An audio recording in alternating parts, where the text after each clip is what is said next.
Kasi nga umuulan man ngayon guys. Tuyo na pagkain natin ibigay sa kanila. Hindi lang natin ito haluan ng out. Kasi nga basang-basa ang lupa. Kaya tuyo ang natin ibigay na feeds sa kanila. Ano? Ito ang technique natin guys, kapag tag-ulan, hindi natin haluan ng tubig ang kanilang pagkain. Tuyong-tuyo ang ibibigay natin upang hindi ito masayang kain sa kanila.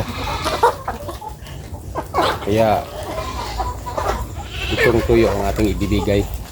Kung haluan pa natin ng tawap at saka tubig, durog sila at mahalo sila sa lupa. Kaya ito ang technique natin kapag tag-ulan.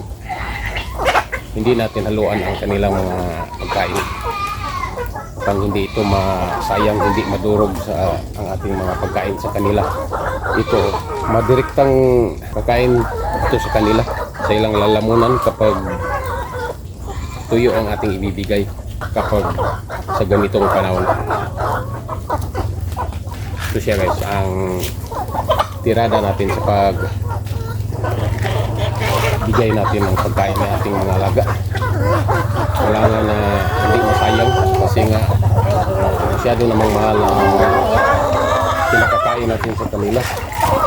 Sa ngayon, Integra 3,000 ang ating pinakakain sa kanila. Pero nagkadami naman ang umiitlog sa kanila. Kailangan na mag-feeding tayo. Ating pagkakain sa kanila ay liing mas. Kailangan na liing mas ang paitlog ito sa ating mga manok, ang liing mas. Kaya ating itong palitan ng pagkain pagka ubos sa isang sako natin na binili na Integra, liing mas na ang ating pagkakain sa kanila. Kasi nga medyo madami naman ang ating nangingitlog na mga manok ngayon. Kailangan na pagkain na para paitlog ang ating pagkakain sa ating mga alaga. Ito sila guys, ang ating technique natin sa pagkain. Kailangan marunong kang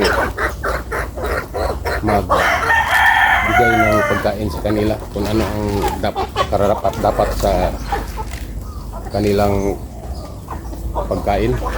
Hindi tayo padalos-dalos. So guys, maraming salamat sa pagsubaybayan niyo sa pagpanood sa aking video.